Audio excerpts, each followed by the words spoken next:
So I think I invited everybody. If I didn't, definitely indicate that in the Q&A box that I didn't invite you. If you do not want to be a part of the open dialogue, that's totally fine. Still put your questions in the Q&A box because we'll still be looking at that and can answer your questions.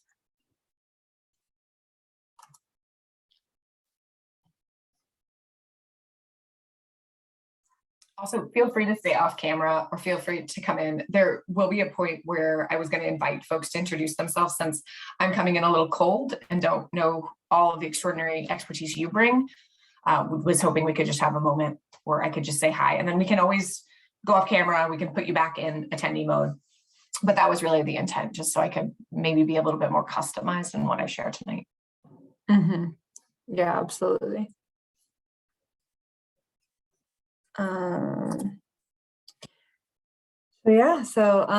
Like I said, if you do want to be put into panelist mode, just put it in the Q&A box, indicate that. I have invited everyone at this point, but if you did deny it and then decide that you want to come in later, let me know.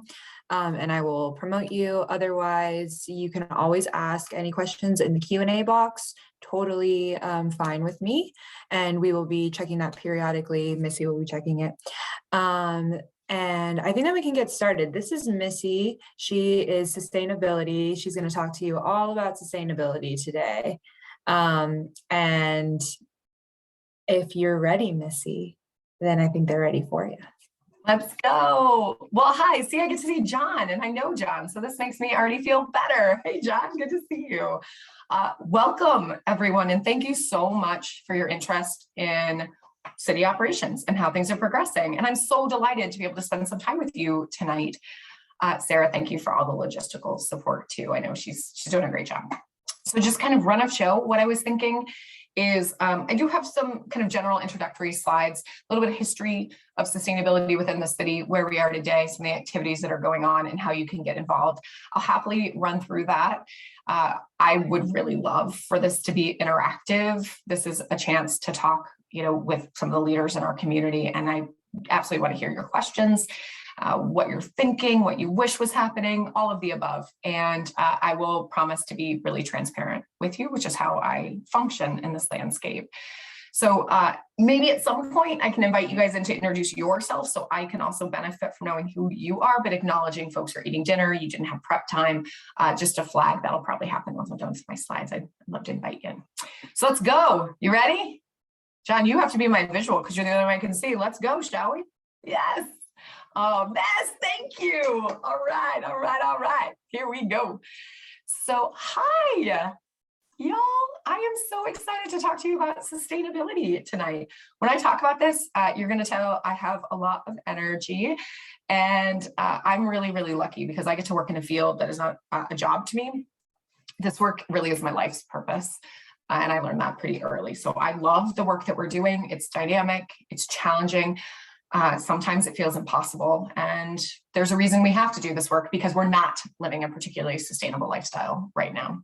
So just to kind of kick off, I want to introduce you to the OSI team. We're called OSI, the Office of Sustainability and Innovations. These are the folk that you might see around town. This is Simi Barr. He's an energy coordinator. Galen Hardy does community engagement. We joke he knows no stranger because as soon as you meet him, you're going to love him. Hannah Loftus, she's a sustainability coordinator on our team. Sean Reynolds is also a sustainability coordinator. He runs our 10,000 Trees program and a lot of our environmental outreach. Julie Roth, longtime Ann Arborite, is standing next to Sean. She runs our Solarize program and a lot of our electrification work. This is Christine Chopri. She joined us as the office manager. She left the mayor's office and came over, and we're so glad to have her. This is me. I'm the director.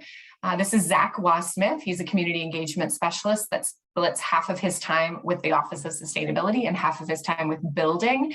He works on greening the built environment broadly. This is Jennifer Wolf. She is our Aging in Place Efficiently coordinator, making sure that folks can age safely, securely, and in healthy places, ideally in the place of their choosing, which for many people is their home, whatever that might be. This is Fong Wu. She's our energy manager. She runs a lot of our economic modeling and analysis. You'll hear in a minute, we're working on a rate case intervention, and she's leading a lot of our work on that. And this is Thea Yeager-Lerner. Thea is an energy analyst in our office. She leads all of our metrics, greenhouse gas reporting, data management, and our work around microgrids. Welcome to the OSI team. We also have a slew of interns and volunteers that work with us because to achieve the goals I'm about to tell you about takes truly an all hands on deck approach. So I want to take just a minute and kind of ground the rest of the conversation. I'm going to share a lot about what's going on and how you can get involved, but to do that, I think it's really, really important to understand where we've been. So Ann Arbor has been very truly a leader in sustainability work for a long time. Going back to 1981, the city actually formed its very first kind of energy commission, if you will. It's the precursor to the Energy Commission. It was this energy advisory board that in 1985 became the Energy Commission. But in 81, with this advisory board, the city adopted an energy plan. It was one of the first energy plans that existed. It was an aggressive plan, and it really talked about how we were going to embrace a whole lot of energy efficiency and started to bring in the concept of pretty significant deployment of renewable energy. And of course, our leadership continued in the natural systems. We were designated a tree city. We had one of the top 20 waste reduction programs in the country and were recognized nationally for that work. In 97, we joined with Vanguard Communities to become the first in a program called ICLEI, Local Governments for Sustainability. They created a city's climate protection program.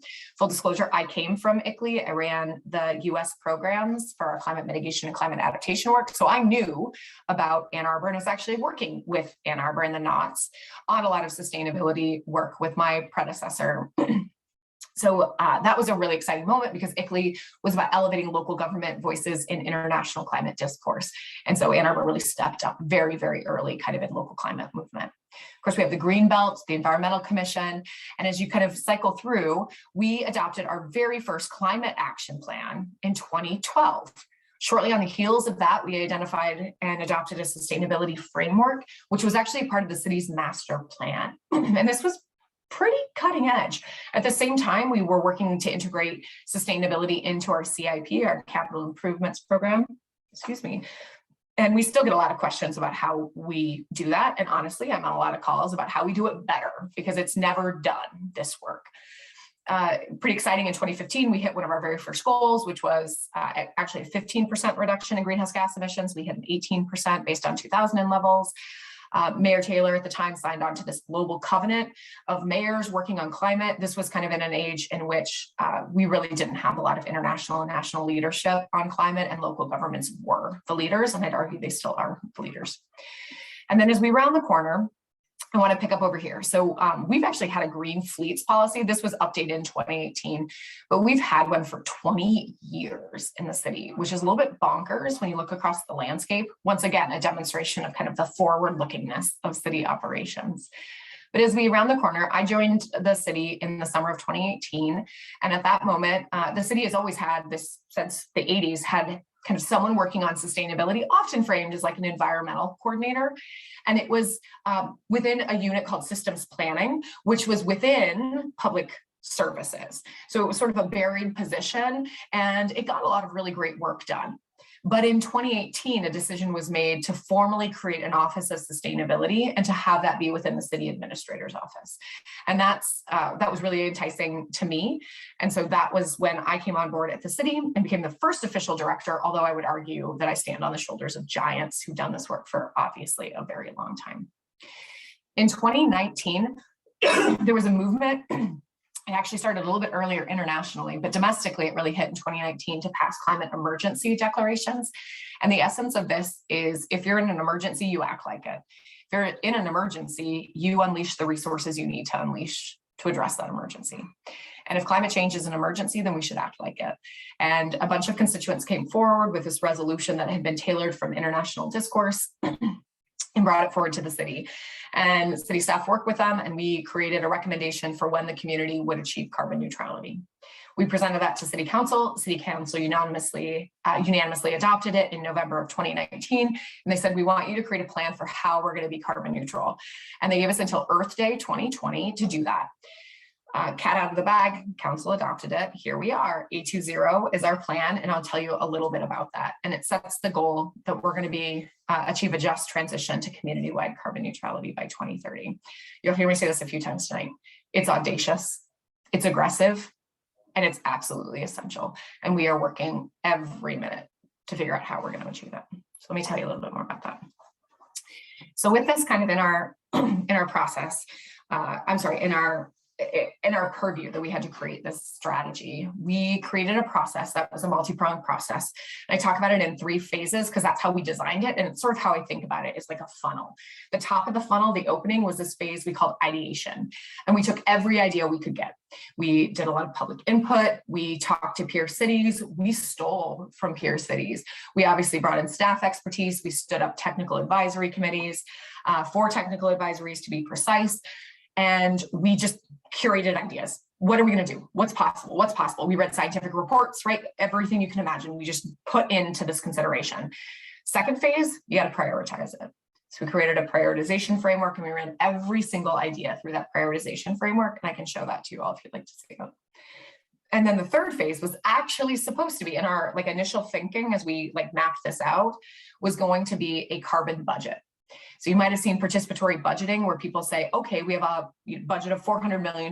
Here's a list of projects and their costs. What would you put in?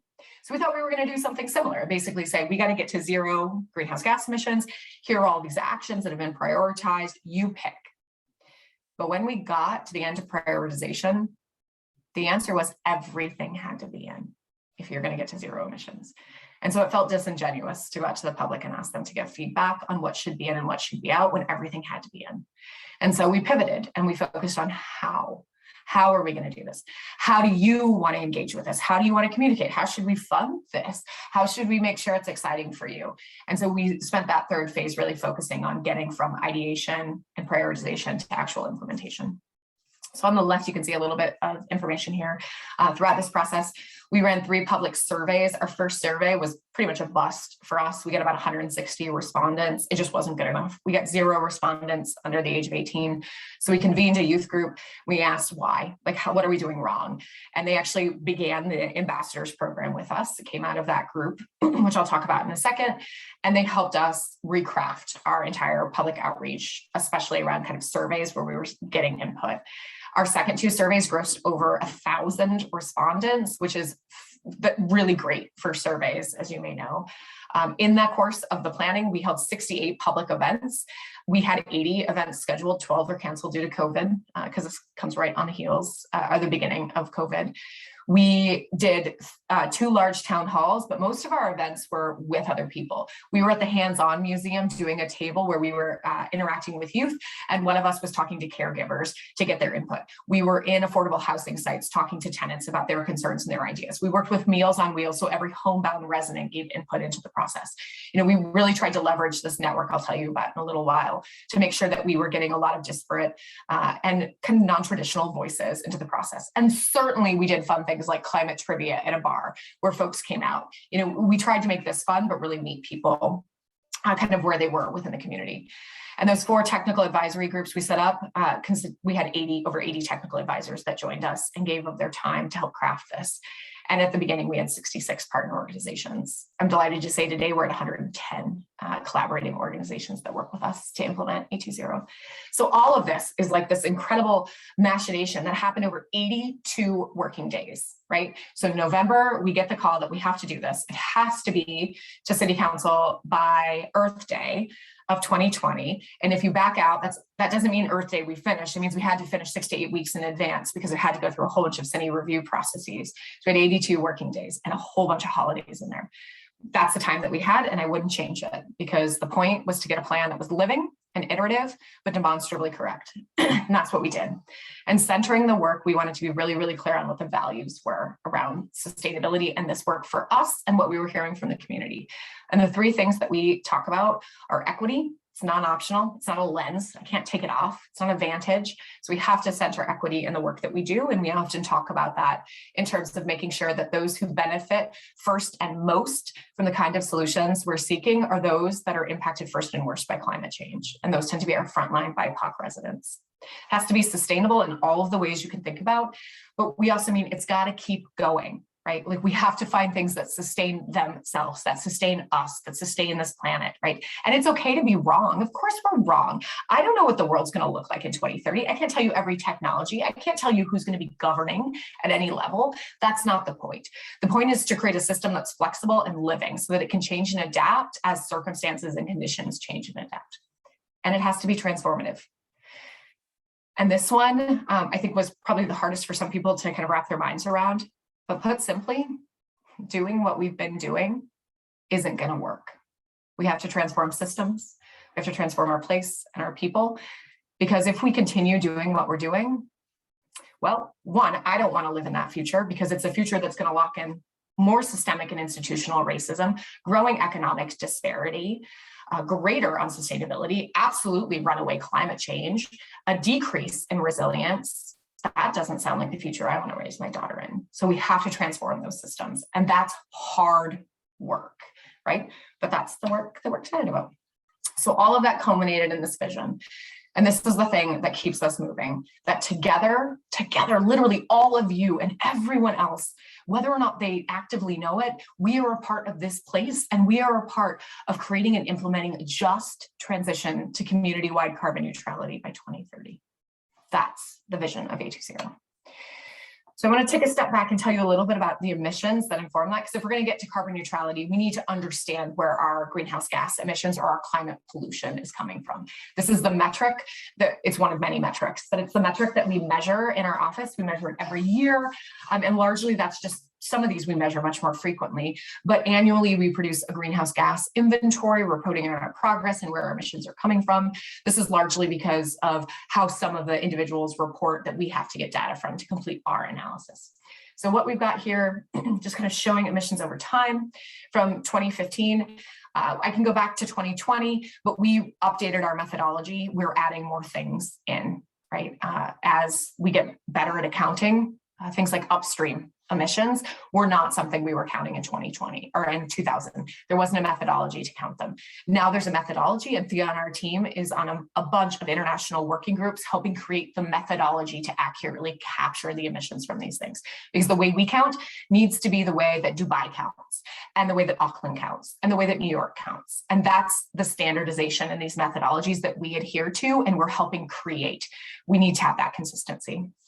So broadly speaking, if you look across our emissions, I'll just take this one as an example. Residential buildings are our largest source of emissions. 2/3 of our emissions come from operating our buildings, whether that's electricity, which is roughly 40% of community-wide emissions, to heating, which is 2/3, is, why can't I think of it? What do I want to say? 23% of the emissions, that's correct. How we live and operate our buildings is a really significant source of emissions. And you can see them broken down here. Residential is roughly 20%, commercial, we don't really have industrial. Commercial is 16%, and then the university is a really significant note. It's about, when you add in transportation, it's over a third of total community emissions. If you look at our transportation emissions, we've got about 26-27% of our emissions come from how we move within our community. And then waste is likely an undercount, to be very honest, because this focuses on end of system waste emissions. So what's being emitted when we throw things away. We are working, as you can see on upstream and the other side, we are working to create methodologies that really capture what we call scope 3 emissions, or what's the impact of creating that good. So this pen, when it biodegrades, hopefully some of it biodegrades in the system, is going to release some methane, but it's going to have other impacts. But it costs a lot of carbon, or emitted a lot of carbon, to create it. And so how do we capture that carbon emissions? And that's part of the methodology we're working on right now. I'm going to pause. I have, please clarify where student housing is on the graph. Depends on the housing, right? We have students who live on campus and we have students who live off campus. So residential buildings, anyone living off campus is going to count in the residential sector. And then those living on campus would be in the university buildings themselves. I hope that helps. To give you a sense, 55% of our housing stock is rental in Ann Arbor. So it's pretty divided in terms of where folks are living. Now, the university does its own greenhouse gas emissions inventory, and they have a lot more granularity, but you probably can appreciate when I get data or Thea gets data to look at electricity use across the residential sector, I don't know, Barbara, they don't tell me Barbara used this and Missy used this and Sarah used this. They give me an aggregate for all the residential accounts in Ann Arbor. So I can't actually disentangle that for you. And that's data protection. Can the emissions caused by the 80,000 commuters entering the city every day be identified? They sure can, and they're in the commuting category. So we capture those through traffic counts. We've also put some air quality monitors and sensors in the city where we're going to start capturing more localized information, certainly criteria air pollutants, things like NOx and SOx, particulate matter, but we're also the air quality monitors, we set them up last week to get calibrated. The first two should be up either next week or the week after, and they'll also be capturing local carbon dioxide emissions. So we'll be able to capture more customized information. Great questions, y'all. So I want to just kind of bring this back then. So we do this inventory, and this obviously informed and continues to inform everything we're doing within the office. And really that led to A20, right? So this is the plan. There's this summary table. I'm not going to belabor it, but I am going to tell you a little bit about what's going on. So the way we talk about A20, yeah, I've got 44 actions that our team is working on. We're not working on all 44. I'll tell you about that in a second. But, we don't really have, how do I want to say this? The actions are probably wrong. They're directionally right. Like most of them are right and we're working on, but some of them will change. They just will, right? Technology will change, politics will change, funding will change. And think about the administration, the federal administration, and the change we've just experienced from when we wrote this plan to what we have now, right? It was like a dearth of opportunity to a fire hose of opportunity. I'm running on grants constantly. If we get a break and get out early tonight, I have this beastie over here that I need to read and pull my team together to apply for another grant. It's great, but that means that we have to be flexible. So we often talk about A20 not from the 44 actions, but from these strategies. These are the pillars upon which the entire plan is based.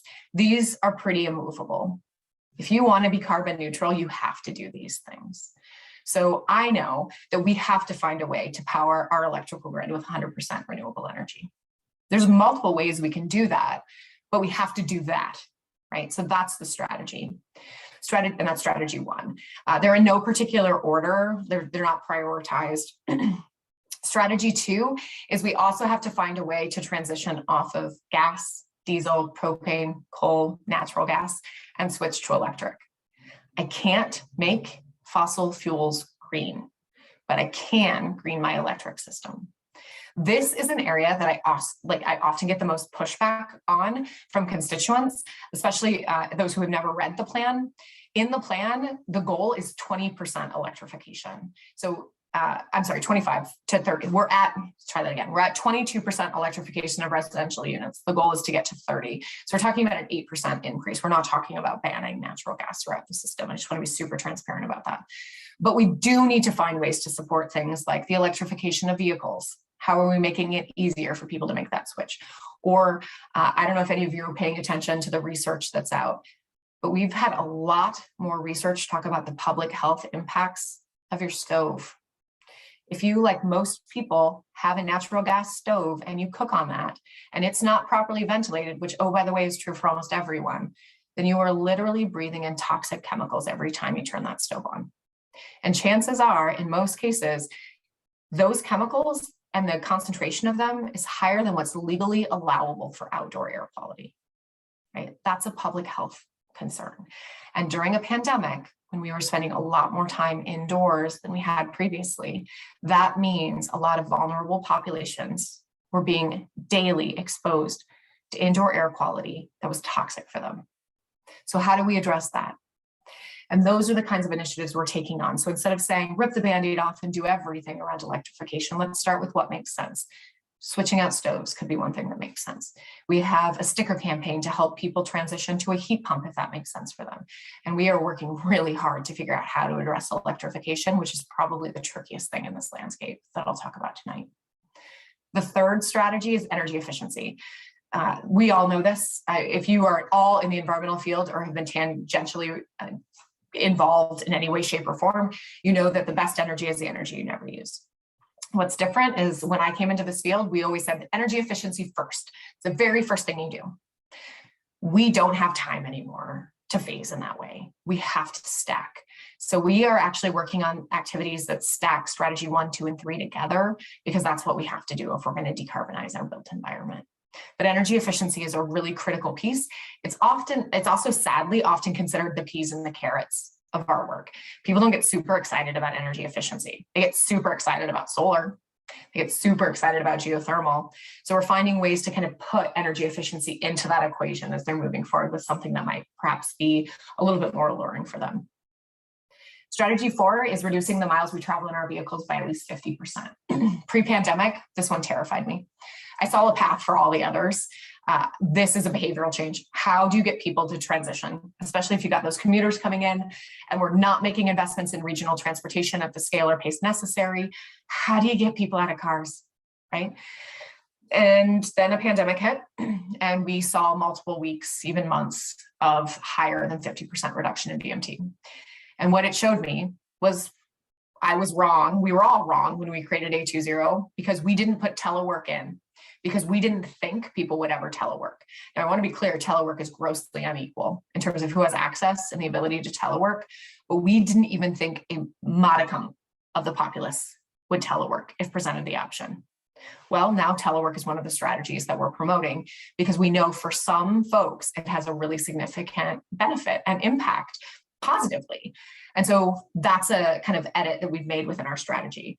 But to be clear, reducing VMT is not just about walking and biking, which is absolutely in here, making sure you have sidewalks, protected bike lanes, because you need to feel safe, but you have to be able to go somewhere worth going to, right? So having sidewalks and bike lanes to nowhere isn't going to reduce VMT at the scale we're talking about. You need to also talk about land use. People have to be able to walk and bike to things that they want to get to. If it still is 5 miles for me to get a gallon of milk, I'm still going to drive to get a gallon of milk. Or if I need to get diapers and it's still 7 miles, I'm going to drive 7 miles. So we need to find ways to really think about mixed use zoning so that people can get to where they want to go by walking, biking, or taking transit easily. Strategy 5 is about getting towards a circular economy. Inherently, it's about changing the way we use and reuse and dispose of materials. This one is really exciting because this is about local economic growth opportunities. This is so personal for many of us. Literally everything I'm looking at around me, right, has useful life when I'm done with it. I mean, it's hard to think about what I could do with this chapstick when it's done, but there's still life in all of these materials, and people are finding ways to take that life and put this into constructive, productive use. We want to create more opportunities for folks to do that locally and regionally. Strategy 6, the reality is climate change is already here. We're already experiencing the impacts. We already see a 44% increase in the amount of annual precipitation that falls on the city, 37% increase in the amount of rain that's falling in extreme weather events. We are getting wetter. We've already warmed by over a degree Fahrenheit. Our seasons have already shifted. We see more precipitation falling as ice as opposed to snow. Spring is weird. This year is weird. It's all weird. Climate change is here. And so we have to be investing in the resilience of our people in our place. And we have to do everything we can to make sure that we manage climate impacts by mitigating, because at some point climate impacts get unbearable. And we're pretty lucky that we have this thing called the Great Lakes around us. So we have fresh water, but a whole lot of people don't. And one of the things I should have sort of started, I have two PhDs. I have one in natural resources and I have one in urban planning. And my PhDs focus on resilience. And I do a little bit of research on the side. And I think that climate migration is going to be a major impact in our region. Don't know when, and I'm working with some climate demographers to try to figure out the signals.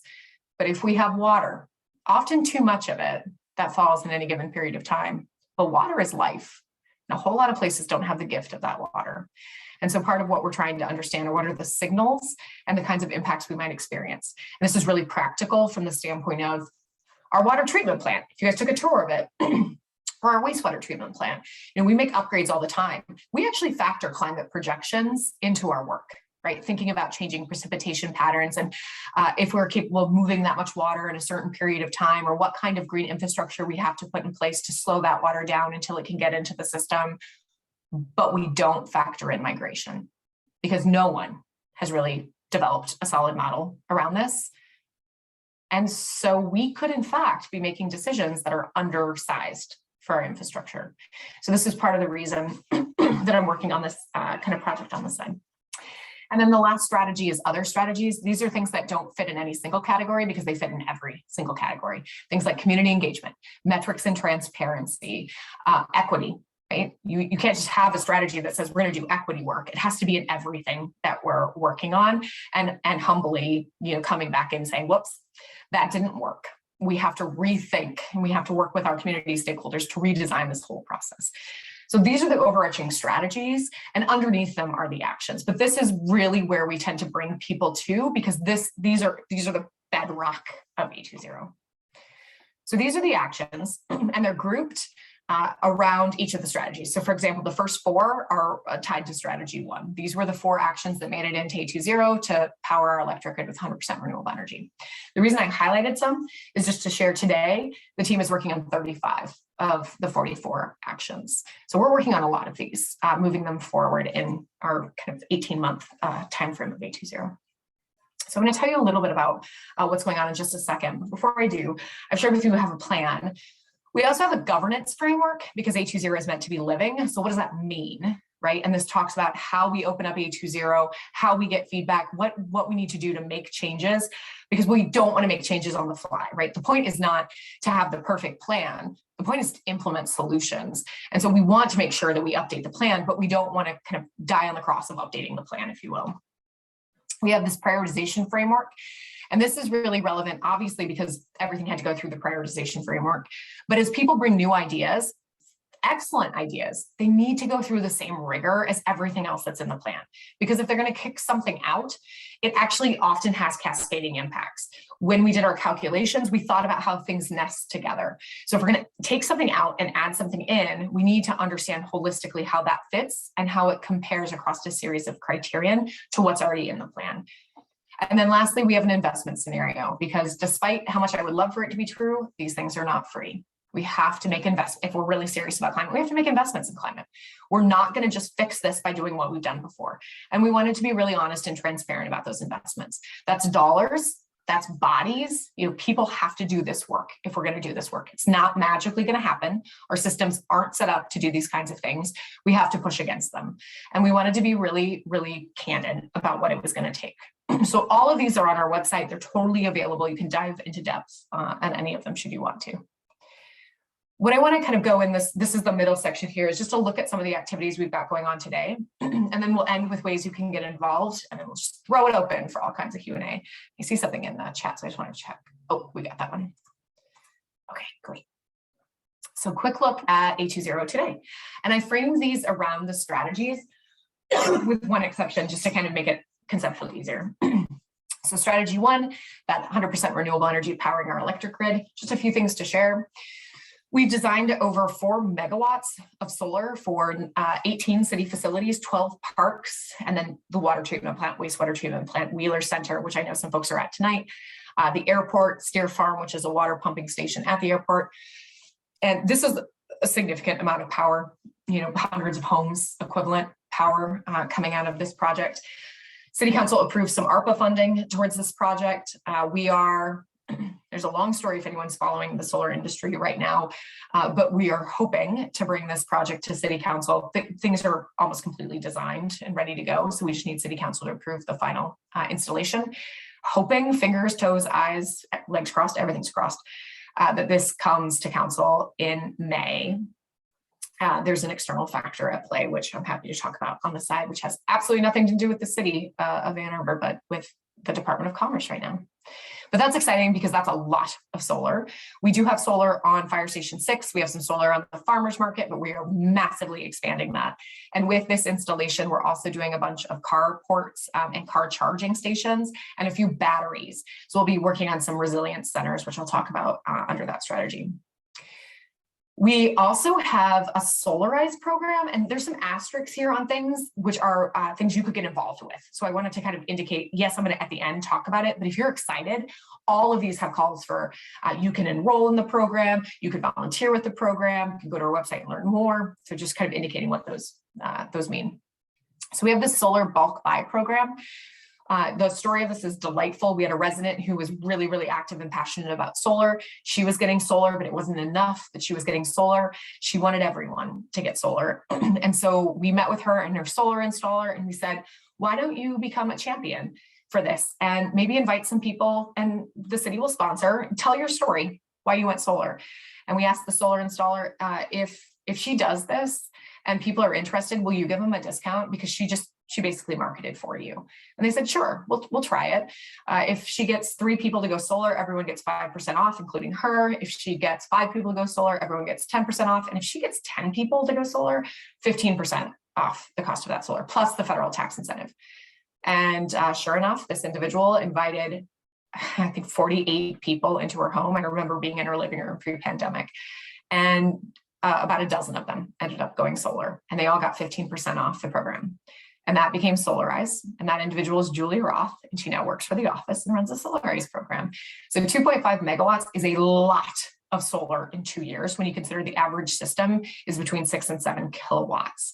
So we have a lot of folks. We average over $1 million, or we estimate over $1 million in upfront savings for everyone who's been able to participate in the program, and over $25 million in lifetime savings. And it's still going. We do group buys every month. We've also designed a 20 megawatt solar program on a portion of our capped landfill, as well as some hayfields on the side. This is in a PUD with Pittsfield Township, and Pittsfield Township has agreed to the project and is actually one of the off-takers of the project. What's super cool about this is that in Michigan, you can't do community solar. And I can talk about what that is if folks don't know. You can't do that unless your utility does community solar. And our investor-owned utility does not do community solar. So we intervened in a rate case, not a rate case, I'm sorry. We intervened in the voluntary green pricing program, and we said, we want this landfill project and we want it to be community solar, and we'll buy it all if no one does. And the Michigan Public Service Commission staff and the administrative law judge said, that's a good deal. Like, there's no risk to the rate base if Ann Arbor is going to buy all of this energy, which, to give you a sense, is it's less than what municipal operations use, but not by much.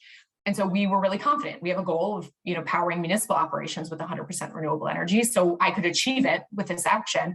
And I might also get community solar, which is one of the actions in A20 that's not legal unless I work with my utility.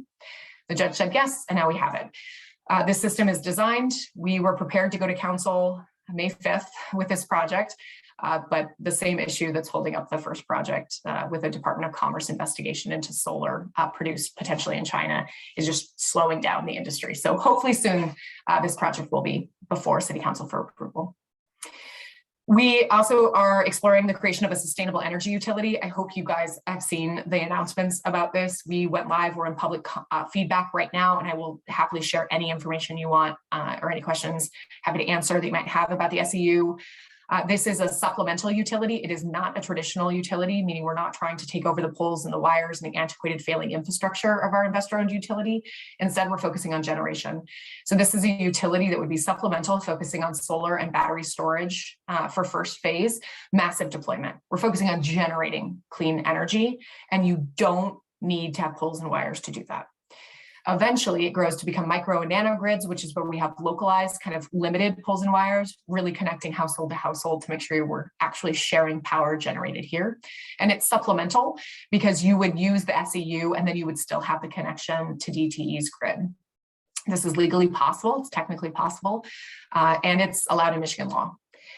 No one has done this before in the way that we're envisioning doing it, but that also makes it super exciting. And we're getting public comment to see if this is something council's interested in. They want public comment to know if it's something we're going to move forward with. We are also intervening in a rate case right now. So I have to do my testimony this week. DT is proposing a rate increase and some other things, some things we like, some things we don't like. So we regularly intervene in cases to make sure Ann Arborites' voices are heard and other constituents that can't participate. Like we're working with Detroit on this case, but Detroit doesn't have the capacity to intervene. And so we have higher capacity. We tend to kind of take that leadership role where relevant. And then of course, we're always looking at large scale opportunities and programs to do big work outside of this.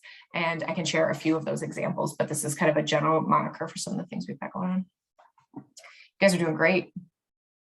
E-bike charging stations, you know it. We absolutely need some e-bike charging stations. We'll get to that in a second. And I can't wait to hear some locations because we're actively looking for locations for charging. So on that, strategy 2 is beneficial electrification. And that is certainly of our homes and businesses, but also our transportation system. So a few things just to flag that we've got going on here. We have drafted a whole home A20 assessment. We launched it today in the Bryant neighborhood, which I'll talk about at the very end. This is, instead of, you may be familiar with like an energy audit you might have had where someone comes in and does a blower door test and they give you some recommendations on insulation. That's great. What I said sort of at the beginning though, is we have to do more than just energy efficiency. And so we worked with a bunch of contractors and we created a whole holistic assessment so that you can still get all of those recommendations for efficiency, but you also get recommendations on appliances to electrify, on solar potential or geothermal potential.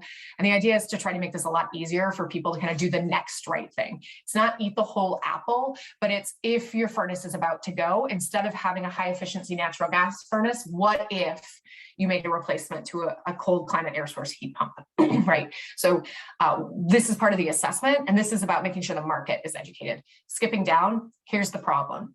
Even if I did that today, chances are you would make a phone call to get that furnace that replaced with a cold climate air source heat pump, and your contractor would talk you out of it. The story I tell on this one is our water heater blew 2 years ago, and we woke up in the morning, the floors totally trashed. We had to replace them all, right? And I made my first call and I said, okay, well, I'd like to go with an electric water heater. And ideally, I'd like to go with a heat pump, electric water heater. The first person said, no, like that's a bad idea for our climate. And I was like, no, you're wrong. Like, I know that you're wrong. I do this work. I can show you lots of examples. You're wrong. They said, we're just not comfortable. Second person said, I don't have any in stock and it's going to take me weeks to get them. Third person said they're not comfortable. They didn't feel, and they tried to convince me out of it. The fourth person did the same. The fifth had it and did it. That was day 4. My husband was furious, right? Like it was winter. Everyone wanted a warm shower. And it took that much persistence to find a contractor who gave me the equipment that I knew I wanted and my system could handle. We're never going to hit our goals if that's true. So we've developed a contractor training and badging program in partnership with Michigan Saves, which is our state's green bank, where we've actually been training contractors across all the different sectors. So HVAC, obviously electricians are well on top of this, but plumbers, others, to make sure that they understand electrification, that they're comfortable with this. And those that agree to be electrification first, meaning they walk into a house and assume that that house is going to electrify as opposed to trying to talk them out of doing it.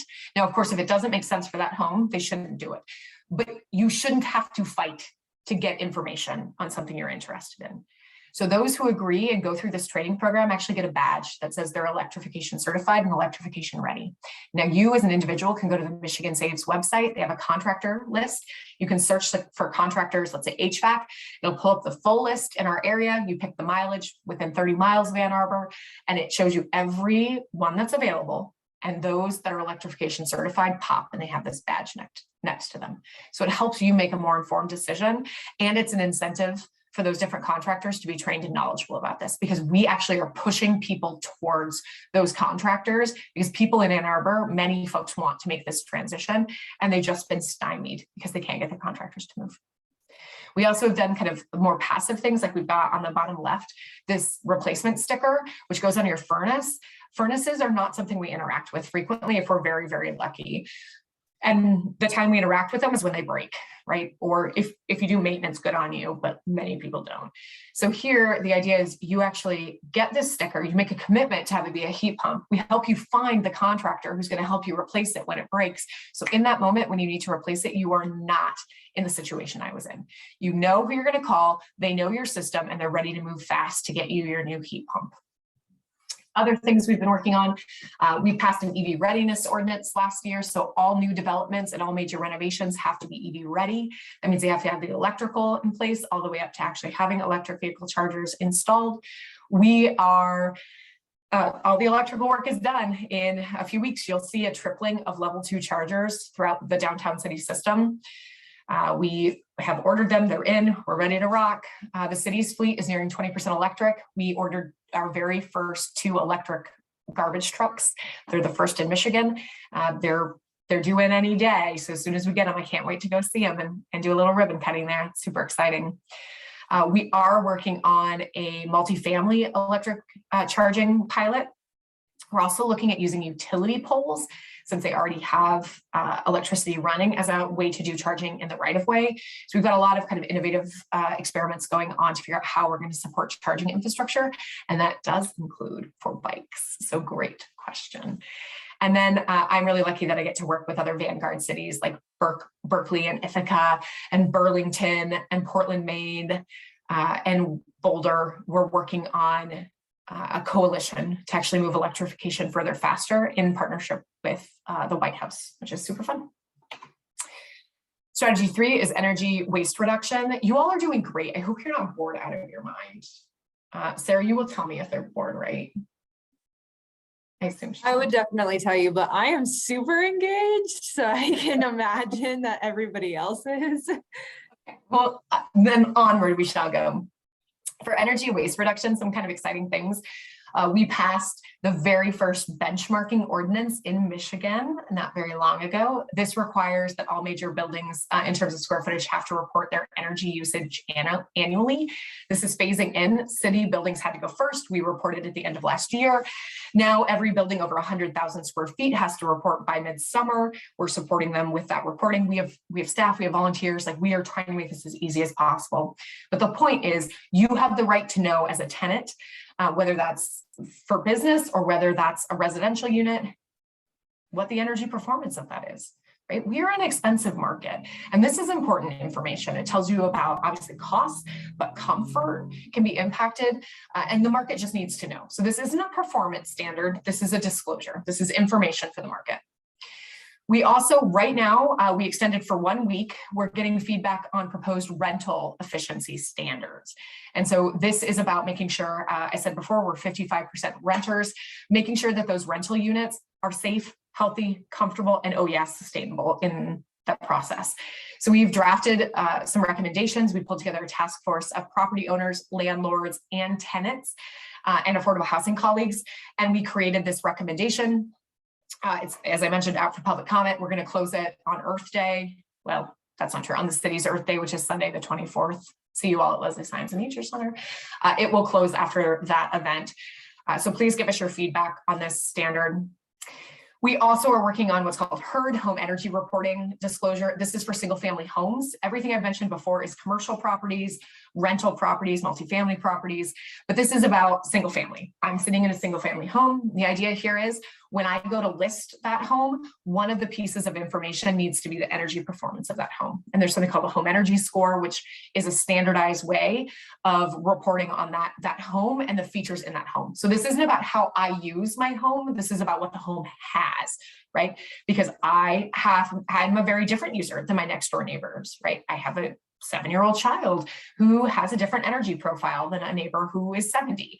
They may need higher heating during certain times for comfort. We leave the lights on like it's ridiculous. And so it's important to not focus on the behavioral elements of how we use a home, but the core of how that home is structured. So things like, what is the furnace? What does the electric panel look like? There's really fundamental things here. This is critical. To me, this is critical because it's another piece of information, right? If you don't have kids, you probably don't pay attention to the great school score unless you're thinking about having kids as you're looking at homes, but it's still listed. You may not care about the home energy performance of your home, but I do. And when I'm looking, I want to know that kind of information. And I know a lot of people who are forced in our market to kind of go above their budget to get the homes that they're looking for. They should understand what it's going to cost in order of magnitude to heat and cool that piece of infrastructure, or if massive improvements are going to be necessary. So this, we've been working on this for a while now. Hopefully we'll be bringing this to council in the fall for their consideration. We also have a really strong partnership with the Housing Commission, Jen Hall. The Ann Arbor Housing Commission is extraordinary. They do critical work, right? We have a dearth of, I often say we have a climate crisis and we have an affordability crisis. And Jen Hall, the very first thing I did when I joined the city is we began to partner, and we partnered really deeply, so much so that a quarter of our budget for the very first few years of our office went to doing energy work on housing commission sites. And that's still true. We just won a $3 million earmark to do net zero energy affordable housing. And so we're working on our RFP. We've been talking about the design for all of that, super exciting. We won a national grant for some EV charging and car sharing at housing commission sites, and we just won't stop. This to me is critical. Everything that we can do, Housing Commission pays for energy use. So anything we can do to lower energy usage, whether that's through efficiency or through on-site renewable energy generation, that is more dollars that can go towards operational needs, better programming, or more units of affordable housing. So that's a key partnership for us. We also have a program called Aging in Place Efficiently, which helps income qualified seniors age in a place of their choosing by doing aging improvements, things like grab bars, wheelchair ramps, hydraulics where necessary, leveling stairs. You'd be surprised at how many times we just have to help with stairs and the railings. So folks, railings that are wobbly that people don't fix, that are just a hazard to folks, trip hazards all over the place, lighting hazards. So we make aging in place improvements so they can be safe in their place. And we also make energy efficiency improvements so they can be more comfortable, and we lower their bills. And when we do that, that means more disposable income that can go to other needs that they have. So this is a national grant that we won. We have all of the money is tied up. We're finishing out this grant program. I'm really excited because I can look at my door and see one of my neighbors who I had no idea was in the program until I saw the yard sign come up. So this is really cool. We're fundraising actively because this is just more in demand than we realized it would be. So we want to keep this program going. One tip and trick, if you know nothing else or learn nothing else from tonight, just wanted to share, welcome to Michigan. We have building codes and energy codes that are set by our state, which means we cannot go above them. We cannot go below them. So when people come to me, they're like, why don't you pass X building code? The answer is I can't. We can't have local building codes. But the state of Michigan has opened up codes right now for public comment. Please submit your comments to the state. I'm happy to show you how to do that. We are pushing actively for very aggressive and smart saving building code and energy code, including a zero code appendix.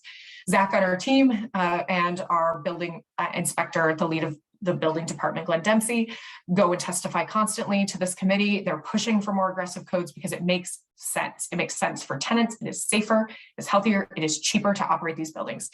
But we have a lot of opposition.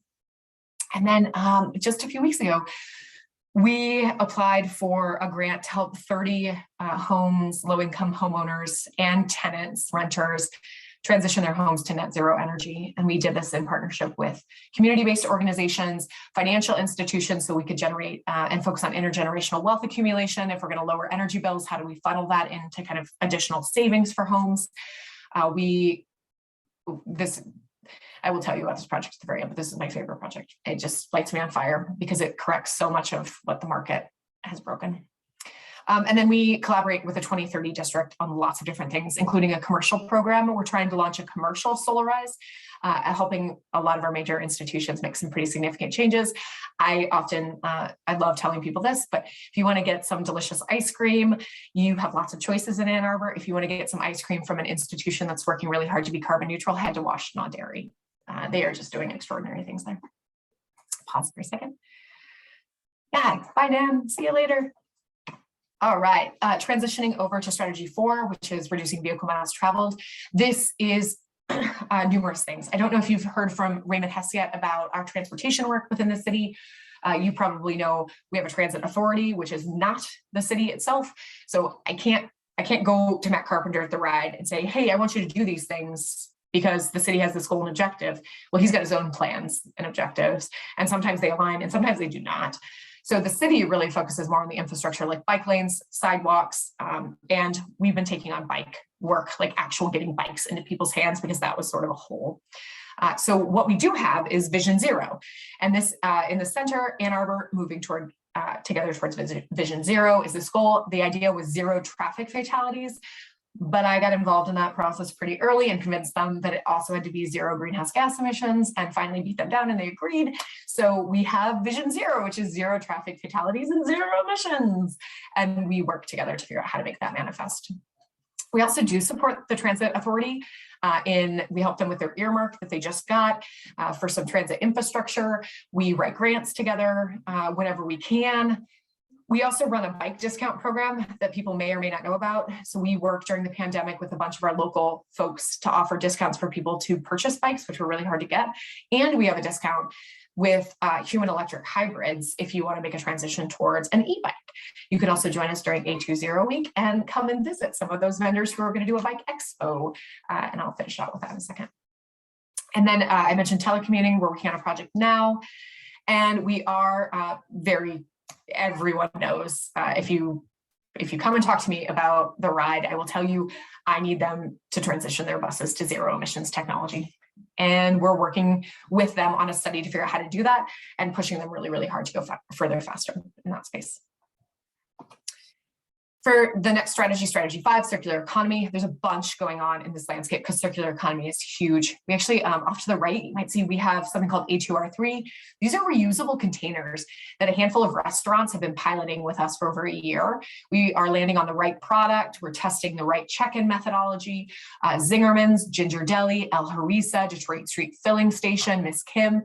We've been piloting with them to figure out how this actually works. And the goal is to go throughout the entire kind of food industry and try to reduce single-use plastics by offering these reusable containers that you can take out. You can, eat your delicious food, take it home with you, reduce your food waste, and then it goes back into the system. It's cleaned and it's circulated throughout the community. This is really, really fun, and I hope this expands. We're also getting some interest from grocery stores who have takeaway too. So this is great, and we just want a grant to expand the program. We are working on sustainable food practices. Council just passed a resolution encouraging the city in terms of we as a city don't actually buy a whole lot of food. Largely it's at park sites, either through vending. Some of the sites have some like little bars or kiosks where you can get food, but overall we're a really small purchaser, but we know that what we purchase and how we talk about food matters. It has an impact in the community. So we're working on some sustainable food options and also working on a branding system to use out in the private space where we actually label what the most sustainable food is as the A20 choice. And so we just have started that work. We're on the cusp of it. If you're interested, let me know, and we would love to bring you into that. We have a zero waste challenge. We did our very first one, the resident race to zero, earlier this year. Phenomenal participation in that, great feedback. We're running another one during A20 week, which is June 5th through June 11th. You can participate with us. It is not, honestly, it's not judgy. It's educational. I have learned so much from it. I even lost in like the first hour. I totally failed miserably when my cat got sick and vomited and I had to clean it up and it was tragic. But nonetheless, I wasn't judged and I got to learn a whole bunch about ways that I could reduce the waste that I generate throughout my lifestyle and even the businesses that we have in the community that I didn't even know existed. And I do this work. So it's a great, great opportunity to kind of learn. We are moving to year-round composting, and you may have heard the city is proposing in November a community climate action millage, which would be 1 mil for 20 years to fund climate work, basically to fund A20, which is, we don't have the funding necessary to do this work. But one of the most fundamental things in there kind of front and center is moving to recycling and composting in commercial and multifamily sites, which are missed through this work. And that's one of those things where some years we have a little bit of capital to maybe do a pilot, but we don't have a recurring revenue to do that. And that's a lot of infrastructure you have to buy. And so if the millage were to pass, that's one of those things that we would be able to stand up because we have guaranteed funding to support that kind of initiative. We're also working on some electronics take back and more enhanced refrigerant recycling. Refrigerants are very potent greenhouse gas emissions. We got to keep them out of the system. And then all those zero waste challenges that we have, which are super fun. We also have a slew of fun and educational events, including some repair clinics that you're going to see start popping up soon. We're working on with Makers Works and a few others in the community. For resilience, I just broke this out into two. One is around natural systems. We have something called the 10,000 Trees Initiative. If anyone has paid any attention to the last week, kind of an MLive, they ran a piece about this. We have, as a city, we plant trees in the right of way, but we don't support tree planting on private property. The 10,000 Trees Initiative is about helping private residents make improvements in the urban forest. on their private lot. And we really want to emphasize under canopied areas. So we do a free tree giveaway. Our free tree giveaway is this Saturday. We do it twice a year, and the community signs up. We sold out. We have 750 trees that we're giving away this year. We sold out in 20 minutes. It's just in crazy high demand. So this is a super exciting program. We're going to keep doing it. We also have a tree planting program, and this is a picture of us planting a tree. So the trees we give away are pretty small. They're saplings, or I think seedlings. I get this wrong, which one's which.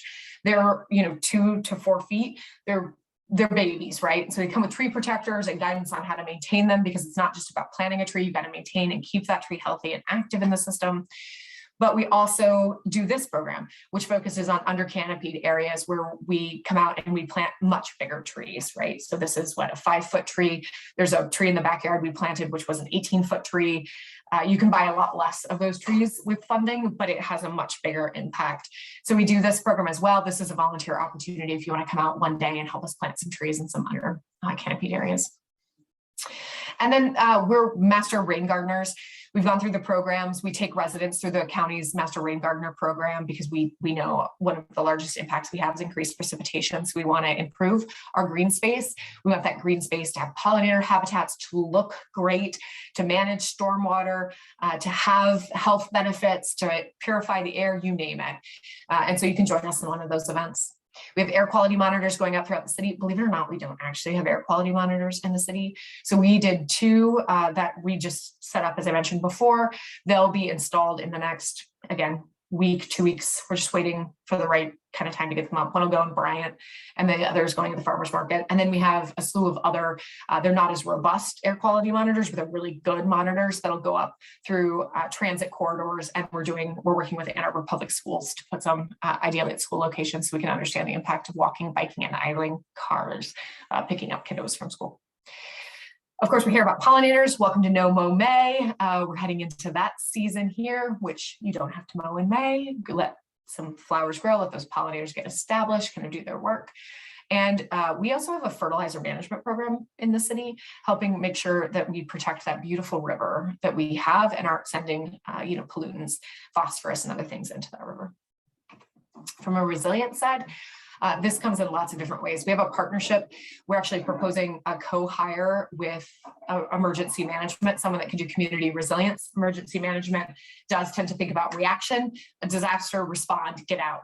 We tend to think about proactive social cohesion, how you build a capital for people to make sure that they can thrive no matter what comes their way. And so we want a joint position that helps kind of span that space. So we'll see where that lands. We work with them though on kind of more traditional emergency management work. We distributed emergency preparedness kits last year during the pandemic through Ann Arbor Public Schools through the food distribution system. We had a really high number of families in pretty desperate need for food. And so that's where we wanted to target kind of any of the outreach that we were doing. During the power outage that we had in August, we helped stand, and OSI almost single-handedly staffed the emergency relief station that we had at Pioneer. A lot of lessons learned. We're actively working on an update to our multi-hazard mitigation plan, taking lessons learned from that relief station, but also, of course, integrating climate change and future projections of climate change into that work so we can be prepared, not reactive, as things unfold. We have an A20 Ambassadors Program. If you were all enticed and excited about anything I've said so far, that's the program for you. It is a deep dive. It is just like what you're doing right here, but it is solely focused on A20. We get you trained on everything A20. We tell you about the funding, the grant opportunities. You work with your peers, you set up projects, and then you're an ambassador. And you go out and you give talks like this to schools or to the Rotary or whoever wants to, because you are an extension of this office and this work. And then resilience hubs are something pretty near and dear to my heart. This is really about making sure that residents have the resources they need every day to survive and thrive, ideally by working with existing institutions that already provide services and making sure they can have things like power by doing on-site solar and storage, making sure they've got green infrastructure so they don't flood out, making sure that every day residents can get the resources they need, including during a disaster. So this is North Side. Community Center, it's the headquarters of CAN. It's right next to Ann Arbor STEAM. This is our first resilience hub. We are working on our second and third. We're trying to secure funding right now to help Peace Neighborhood Center become a resilience hub and Bryant Community Center become a resilience hub. And then to kind of round out, community engagement is everywhere for our work. We say yes to anything we can say yes to. We just want to talk to people. We want people to know and be excited about this work. We want them to be engaged. We want to change this work if it's not responding to the needs of constituents. So these are just some of the things that we have going on. A20 week is highlighted. It is June 5th through June 11th. I said it before, it's going to be a series of fun events. We are sponsoring the Dexter to Ann Arbor Marathon, making it a zero waste race. We are at Taste of Ann Arbor. We're working to try to make that a zero waste event. We've got a park cleanup day on June 5th. We've got climate trivia. We've got a bike expo. We're working with the YMCA on an event. We're going to have a dance party for the planet on Thursday night on Main Street, where we're closing Main Street, and you can come out and hang with us. The Ann Arbor Distilling Company has launched an A20 drink. It's called Easy Treasy. It's delicious. You can come, proceeds from that drink help fund low-income tree planting programs. You know, there's just a slew of things that kind of happen throughout the community. Summer Festival on Saturday, June 11th. Summer Festival is A20 Day. That is, we are the only folks there. You will see all of us and our ambassadors out talking about A20. So we really want to meet people in the community at these fun events. And I am so excited about this year because those to me are iconic Ann Arbor activities that we get to be centered in. And that's a really exciting thing about this work, is that if we're getting to that point, we're actually starting to get institutionalized in the way that we work as a community. And that, at least for me, makes my heart sing. So just to close out, two things I want to share. We are working with the fire chief, Chief Kennedy, on a net zero energy fire station. It is designed, it would be the first net zero energy fire station east of the Mississippi. We have some of the funding secured. We continue to fundraise for the rest. Cannot wait to see this project come up. It's just a great demonstration of leadership. And before you ask, yes, we are looking at electric fire trucks. Not quite ready for us yet, but we're really, really close. We've let everyone know that we are ready to test electric fire trucks as soon as they have them. So this is exciting.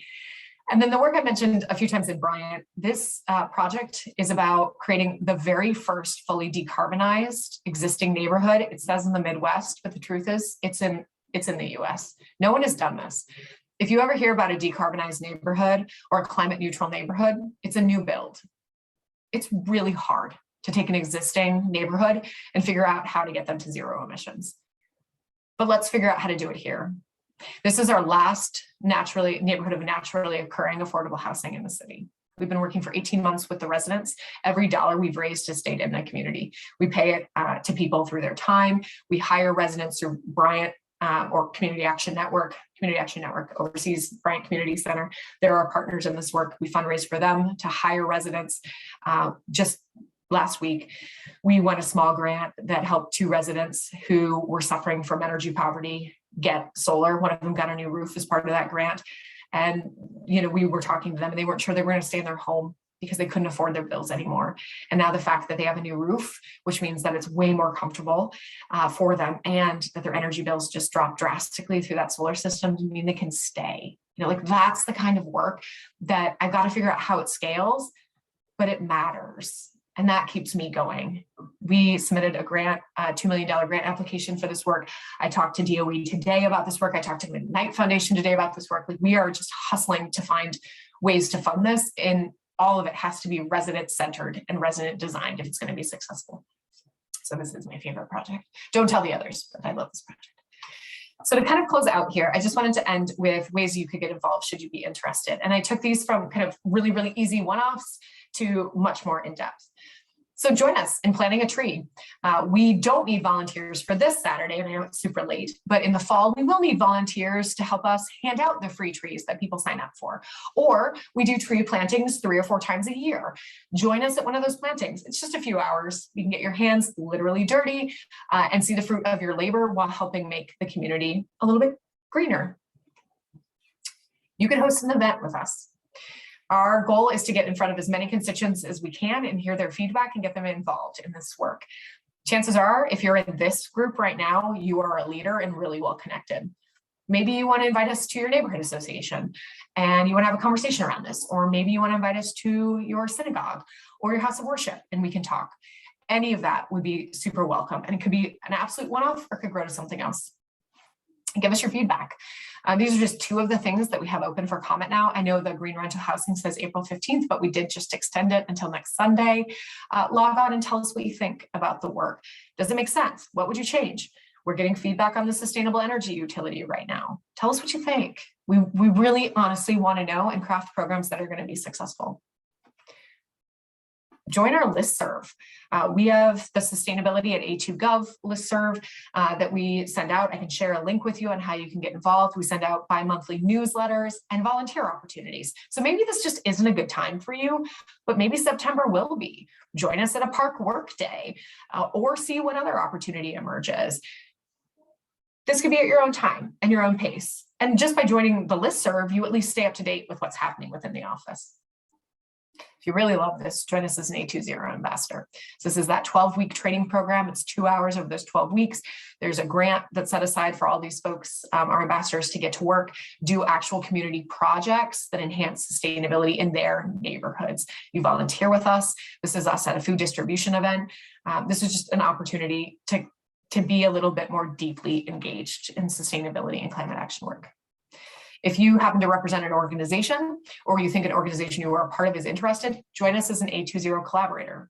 This is the group I mentioned where we have over 110 collaborators now, nonprofits, for-profits, neighborhood associations, student groups. It's folks who don't necessarily agree with everything in A20. They agree with something in there, and they want to make sure their voices are heard in this work.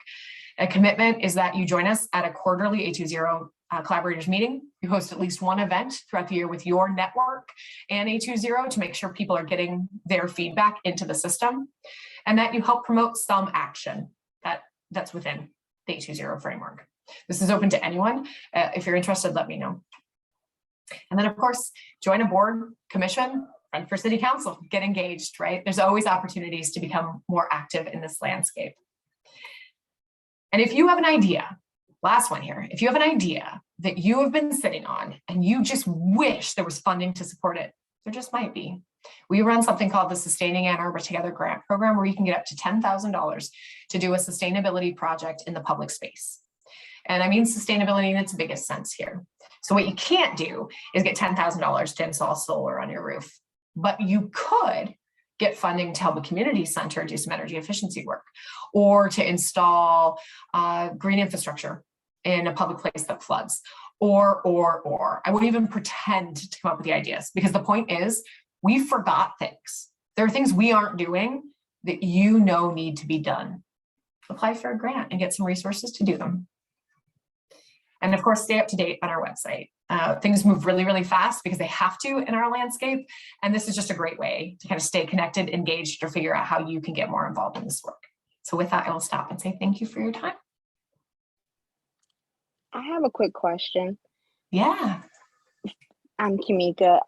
In reference to the ambassador program, is that on the website as far as how to sign up? It is. Yeah, Okay, if you go to cool. the Get Involved, let me take that off. Let me see if I can show you really quick. I'm going to share again. My daughter's also getting ready in the next room, so I don't know if you can hear that. I hope not. This one, if you go, you can either go to newsletter and events and you'll find out, or sustainability and me, and it'll take you to Get Involved. Sustainability and me. Okay. Yeah. And then my other question was the Bryant community. Where is that located? The southeastern portion of the city. If you, well, that wouldn't be helpful. Bryant Mitchell, here, I'll pull up a map.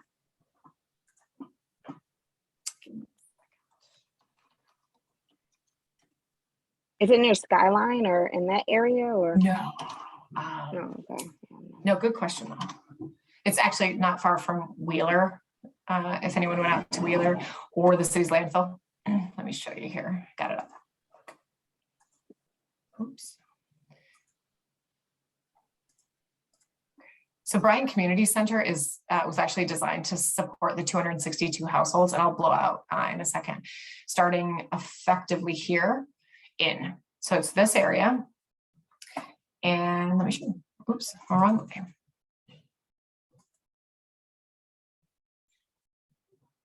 you see that? So it's right here. Yep, I see it. Yeah. Great. Good question. Thank you. Are you all bored out of your mind? Boring. I love it, but I'm biased. Yes, John. Well, floor is yours. What questions, concerns do you have? Do you just want to go to bed? Do you want to talk? Like, what you I have another question. Yes. So, I wasn't bored at all. It was awesome, very informative. So I really enjoyed the presentation. So thank you so much. I do have a question in reference to the collaboration that the City of Ann Arbor, the A20 program organization, and do they collaborate with surrounding areas such as like Pittsfield Township or Ypsilanti and things like that to get together on different things in those areas? Yeah, I'm going to take that two ways. So the Collaborators Network actually does include the county, the city of Ypsilanti, Ann Arbor Township. And so absolutely, like we collaborate in that space, but a deeper collaboration also exists. So we work,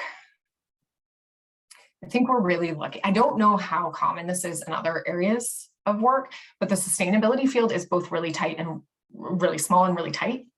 So I work all the time with colleagues in the county with, in particular, I spent a lot of time with Allison Sutter in Grand Rapids, and Joel in Detroit. Like we talk a lot about kind of shared strategies. And then we're also super connected nationally to each other. So like Luis is my counterpart in Ithaca. Our cities look a lot alike in the things that we're trying to do. Our colleagues in Boulder, we spend a lot of time with because we actually look a lot like Boulder, many reasons. You know, we don't have mountains, but we have a green belt. So that impacts development. We're a college town, they're a college town, similar size, similar affluence. Like there's just a lot of things that are kind of similar.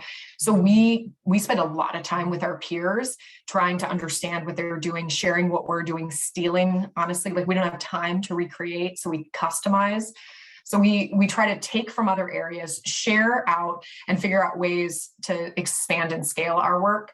Last rambling on this is that what a shame if Ann Arbor figures out how to do this in a way that's not scalable and transferable. I don't think we're successful if we do that. Okay, thank you.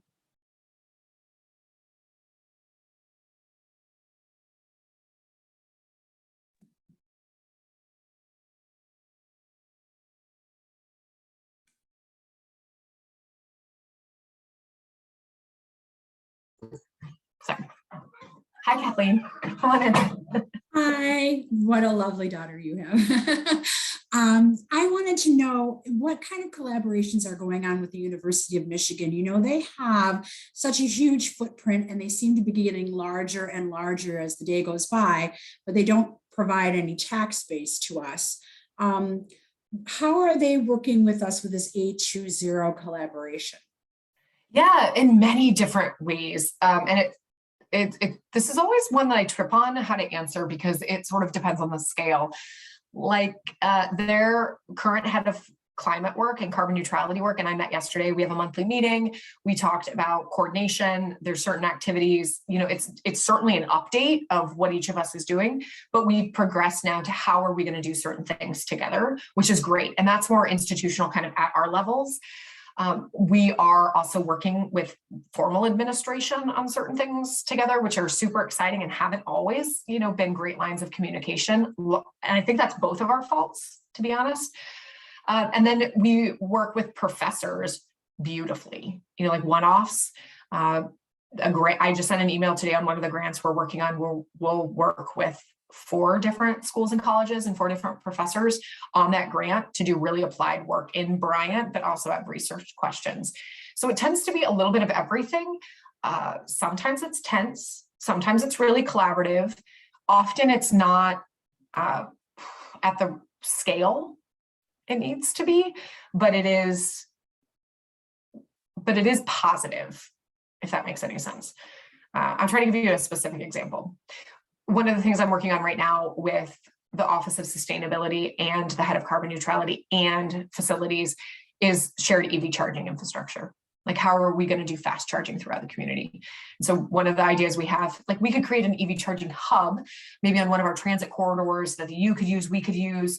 That makes sense. But what if we leapfrogged? And what if we actually worked with gas stations to get gas stations to do EV charging? Because they're going to need to evolve their business model. And we really don't want to be in the business necessarily of that infrastructure. We want to support people with transitioning to that infrastructure. And so, like, this is one of the projects we're working on and doing design work and trying to think about how to fund and navigate. That's just an example of something that's actually like it's a really deep project, which might seem somewhat superficial on its face, but actually requires incredible amounts of coordination, and it's going pretty well. Thank you. That was just a ramble, I'm sorry. No, I got a lot from what you were saying. It fleshed everything out a lot. So thank you.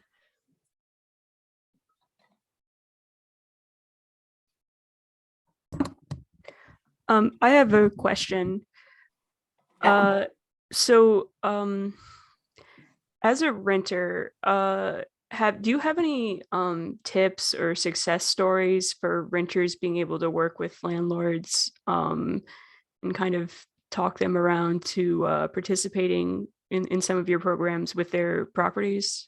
Yeah. Actually, one of the very first folks that joined the Collaborators Network was the Washtenaw Area Apartment Association, which is the landlord kind of organization.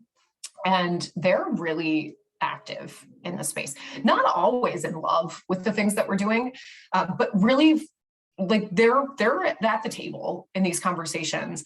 So I think I could give, if you wanted to follow up with me with more specifics, like what you're struggling with, if there is anything, or if that was more of a general statement, I could give you more specific guidance. But broadly, first, I would tell you, please give us your feedback on the green rental standards. The reality is renters are dispersed. You're not organized in the same way, right? There isn't a rental organization. There used to be, but there's not now.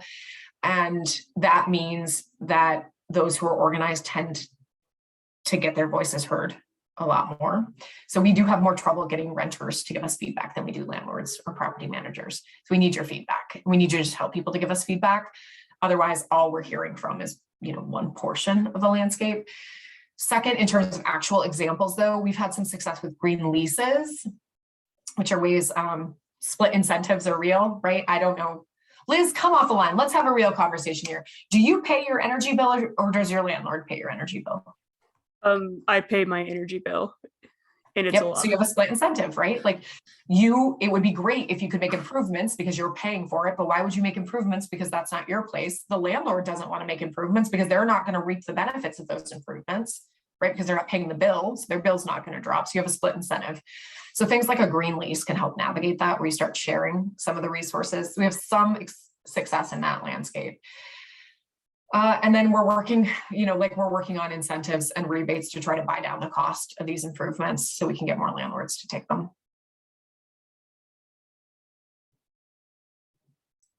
Thank you. Yeah. You can help me, I think. Count me in too if you guys put something together. Yeah. We got to figure it out. Yeah. Housing is a human right, and people deserve to live in safe, comfortable, affordable housing. I have a question. Sarah, yeah. So you mentioned climate migration, which is really interesting because that was one thing that I focused on in college. And so I'm wondering, have you gotten anything like set up as far as like research and like things like that? Like I'm so curious now. Yeah. So gosh, yes-ish. I've been working with a demographer who studies climate change out of Florida State University. I'm going to go a little bit deep and I'll come back. Most modeling of migration patterns from weather events, and we would say climate because we can see long-term trends, right, in weather or climate. show that people move to kin networks. So you go where your family is or where you're from. And most of those kin networks are in pretty short distances. And that's the triggers that we have for that kind of migration are things like hurricanes, right? So we can study Sandy, we can study Katrina, and that's what we have studied to understand kind of how people move and where they go. And a lot of times they don't come back, right? There may not be something to come back to. They may have just been established in a place. Those are really acute events, right? Like you had an event and then people moved and you can see it. What's the trigger for heat? You know, like that's the first question. At what point do you move from heat? You know, you can be pretty dang comfortable in an air-conditioned place, but when we start to get situations that we already have where airplanes in Phoenix can't get lift on certain days because it is too hot to take off. At some point, we will have people moved, but it's not as clear in the research agenda what that looks like. Or air quality, right? We had the wildfires, and so you could say, okay, people lost their home, therefore they moved, but a whole lot of people had threats of wildfires or repeated threats and deteriorating air quality. When is it enough? Right? When is drought enough? And so the first question is trying to figure out that trigger. Like when do people start moving? The second then is figuring out where they go. And it's different. We think they'll go to kin networks because that's where people tend to go. But we also think that that affluent people will move first. And I think we're already seeing this. And I think it may not be fully affluent people, but it's people in my field. And I have lots and lots of anecdotal stories of this. People will go to where they know they're safe, right? So if you talk to climate adaptation people, those who work on addressing the impacts of climate change, they're leaving areas and they're going to Michigan, they're going to Minnesota, they're moving to Maine, right? And that, I mean, I have a dozen friends who've moved to Michigan working in the field recently because they feel safe and that's where they want their kids to go. The problem with the research, however, is that if you're an academic and you're publishing research in this space, you have to have really low error bars. And so you don't actually have enough certainty about how people are moving to be able to publish that research. So we were working with SEMCOG to try to get them to integrate climate migration into their population demographics. And we could never get the researcher to feel comfortable enough with numbers. And so we as practitioners kept saying, listen, a 50% error bar is fine. Like we deal with uncertainty every day. We don't need you to tell us how many people are coming. We just need to understand the magnitude. Is it 5,000? Do you think it's 100,000 people over what kind of time frame? Like, we'll be fine. And they can't, like, they just, he's not comfortable with that kind of uncertainty. And so we're at this really interesting kind of like research practice paradox that we're trying to navigate right now. I don't have an answer. We're honestly, like, we've spent time sequestered in rooms, like going through mathematical formulas to be like, okay, well, what if we pivot this way? And okay, yeah. Mm-hmm.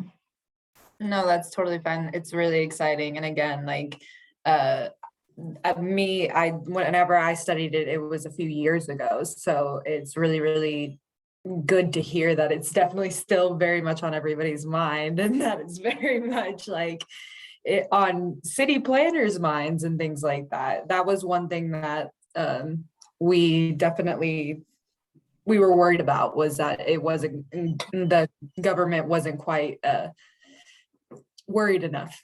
There's been a number, it's a very interesting political question too. There's been a number of really interesting pieces that have come out in like popular press talking about this. And I've also started to see conservatives use this as a reason to shut the border from people coming in, which I think is a mistake. I think that we could do this in a way that's just culturally enhancing, and we could do this in a really poor way too. I see questions in the chat about efficiency standards, helping landlords make efficiency improvements. The green rental standard, as proposed, has a kind of like an optional checklist where you can pick and choose what you do to get to a certain scoring point. Many of those are around efficiency improvements, some are not, but it's really, really flexible. So you could do that, or you could do a performance, which actually you have to demonstrate that you hit a certain efficiency standard, but the landlord would have a choice between those two and then would have to disclose what they did and how they did it. So the hope is that it does improve, obviously, efficiency, but I want to name that we have huge disparity in the landscape. You know, we have some places that are performing beautifully. There are very nice rentals, and then there are not so nice rentals. The idea is not to penalize anyone that is performing, and doing a good job and has an efficient unit, they should actually be recognized and rewarded and elevated in the program. So for those folks, they would get the incentive, like, great job, you've done this, let's highlight your experience, let's, it could be a delay in how frequently we inspect your home. For those, however, on the other side, the hope is that they're actually making those improvements. This is part of what we need your comment on. What do you think of this checklist? Is it good enough? What would you change? And reminder, it was created with landlords, tenants, and property owners. So there was a lot of creative thought. Would landlords be required to do home energy reporting disclosures? Yeah.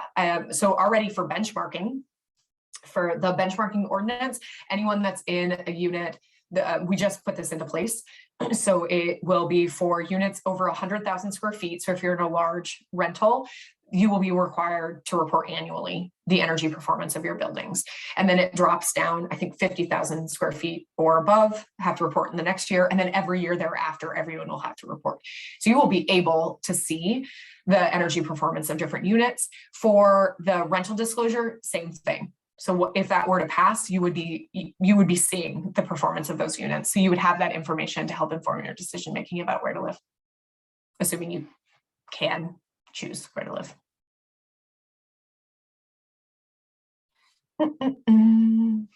This is my daughter's house. In the background, it's her toy. We're setting up a microgrid to demonstrate what it actually looks like. So that's why that's in here. I just thought I would share that. Any questions? John, you got a question? I do. Yes. Yes. Excellent presentation. Thank you so much. I learned an awful lot. And Julie Roth, I connected with her. So we're going to get a 10 kilowatt system installed in June. And we're very excited about it. And Oak Electric seems pretty good. My question is, it sounds like DTE isn't really as enthusiastic about this as possible, that, one, we are not allowed to produce more than 100% of what we use, that the energy we do produce and send to the grid, we have a battery, so we can kind of power our house. They pay us at wholesale and sell us at retail. I mean, I kind of get it. I mean, we pay sort of a surcharge for the net and the grid. But do you see that changing? One, do you think that DTE is going to be more enthusiastic? It strikes me as the most sensible thing to have distributed power throughout a region, so that it sort of moderates things. It might not be a part of their business model. Do you see DTE being better adept at this? Do you see us being able, individuals, to produce more than what we use? And is the pricing going to change? A lot of really good questions. So for those who might not be as familiar, I just want to touch on a few things that John flagged. When you can't overgenerate, I think that's a DTE rule. I'm going to pull up something to share with you in a second. They don't allow generally over 105% of your usage. So you can't oversize. They won't connect it to the system. They also have something called a 1% cap, where we argue it's artificial and capricious. We think it needs to be taken away, where they only have to allow 1% of their previous year's energy usage be solar. And so they don't have to technically take your power once we hit that cap. We're almost at that cap. You're going to be fine, John, but we'll hit it in the not too distant future. And then they move from net metering, which is where whatever you pay for energy when you produce solar is what you get paid, right? And so it would be the same in and out. If I have to pay for it, but I'm giving it, same price. They move from that to what's called inflow outflow, which you still have to pay the same rate to pull, but you get a whole heck of a lot less to push energy onto the grid. I think that's bonkers. I think most of us in the industry agree that's bonkers. It's largely bonkers because they're not valuing the resilience attributes of the system. The fact that we produce solar at peak time, right? When you're producing solar is actually when demand is really, really high, that you can use that to moderate massive investments in grid infrastructure, especially if you tie battery storage into there. So instead of having to in an older city like ours, our electrical lines are undersized. And you could, in fact, get away from really significant investments by doing more solar and storage on that system to handle load. We've done the modeling to prove it, but it doesn't fit their business model. We've talked to them about it a lot. No, they're not going to change. There's a reason we're proposing the sustainable energy utility. This is part of it. And I'm just going to share with those who may not be familiar, because I really would love your feedback. This is the concept.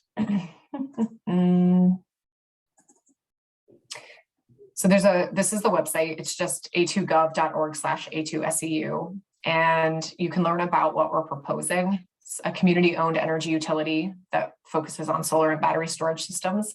So John's system would eventually be able to connect into this, and the goal is net metering, right? That right now you'll get inflow and outflow from DT, but if you were to connect to the SEU, you would be able in this situation to share power. You could overgenerate whatever you could use, and you would be able to share it with your neighbors that are connected. So in this model, this person has solar, their neighbor doesn't, but they're connected to the SEU through the SEU's microgrid. So the big grid goes down, this tree took it down, you still can share some power. Now, 100% of your power, probably not, but critical load, probably. And there's a whole bunch of information here. There's a short video if you want to check out what we're proposing on the SEU. You can read fact sheets. You've got a lot of little graphics here. We have a much larger video. We've got some public forums. And of course, you can take a survey and give us your feedback. But this is the idea of how we want to support people with continuing to go solar for those who can. But the reality is not everyone can. It's expensive. Maybe you don't own your own home. Maybe you have really great trees that are providing super important community value, and you just have a shady roof. So how do we generate as much renewable energy as we can in the community and share it? That's the vision that we have with the SEU. So we want you to go solar, John, and support you in doing that. And we want to help you share that power with your neighbors. Excellent. I have one more question, a quick one. Yeah. I've asked almost everyone that made presentations. Could you tell me what you think is the most important aspect of the sustainability office, and what do you like best about your job? The most important element of the office. Well, it has to be the people.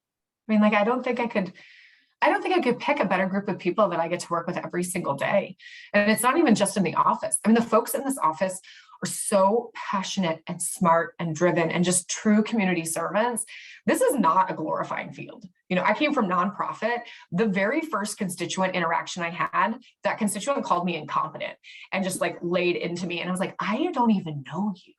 We've never met before.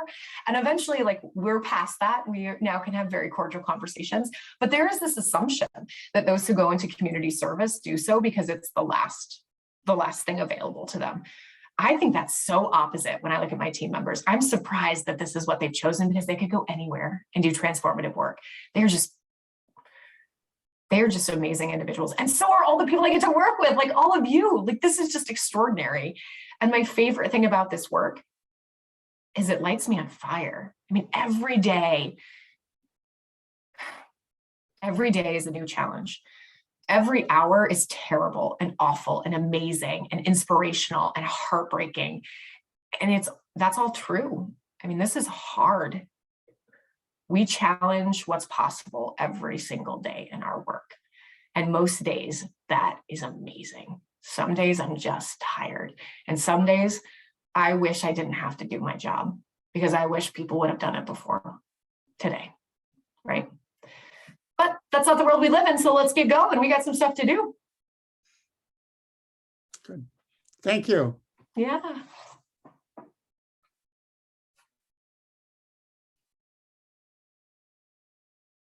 Y'all are great.